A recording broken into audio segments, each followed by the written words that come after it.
I was just wondering if you guys have any theories as to why it is that liberals and centrists keep listening to people who have been wrong about everything. Like Larry Summers is this person who's just like his policy recommendations under Clinton Obama have consistently just been wrong, but he's still treated as this, this great intellectual and somebody who should be taken very seriously. Right. Thomas Friedman's another example. Like the guy, I think he was the person who said we should go into Iraq because stuck on this. Yep. And there seems to be so many thoughtful people on the left, but who are still obscure and not really taken seriously outside like the nation or something. Well, I'll say this. I mean, you're allowed to be wrong in certain ways, as long as you are protecting power, right? Larry Summers protects the banks.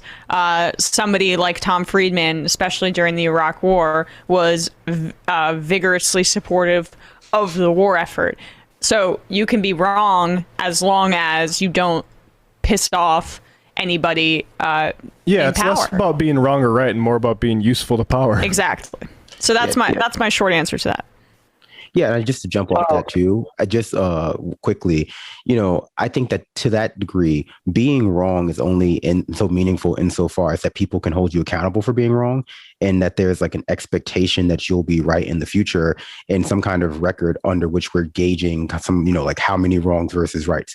But since for the most part, people are allowed to be wrong in certain ways and continue to be platformed by the same places, and it's like sort of just like a cat and mouse game with it. People just develop like a broken rationality system where like each time they're presented with this person, they have to give them the benefit of the doubt until they're proven wrong again. Because they're held hostage by them. Like, if you're going to engage with the New York Times at all, you're going to be engaging with an op-ed section full of people who are wrong constantly, but still there. So either you justify it by they might be right this time, or you stop reading it. Or you don't know that they're wrong all the time.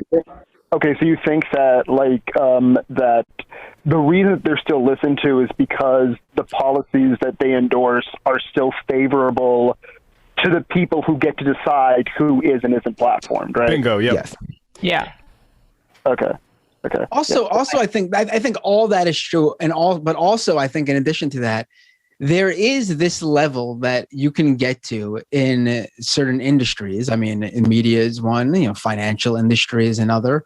The business world, for example, entrepreneurs, like look at Donald Trump. Like you get to a point where you are so big in that world that literally everyone around you will make sure that when you fail, they'll prop you up and back you up, because you got to keep, you have to keep the current web tight. If, we don't want one of the dominoes falling, and look, who knows, maybe we'll all see repercussions for all the different areas where we've been wrong. So that's another thing, I think, like once you get to a certain level, it's just like, even when you fail over and over again, that where you are in your profession just saves you, and everyone around will back you up regardless. Yeah, I mean, to that point, and also to Emma's earlier point, because like being right versus being wrong is kind of like that's a very black and white way to think about like the, like even the punditry game. For the most part, it's like the logic of why you're right versus why you're wrong, which is more important, and why they're wrong versus why some other people might be right is because they're beholden to the same ideology that the people like, you were saying and Emma were saying are the ones who are designed to staff these places and platform these people.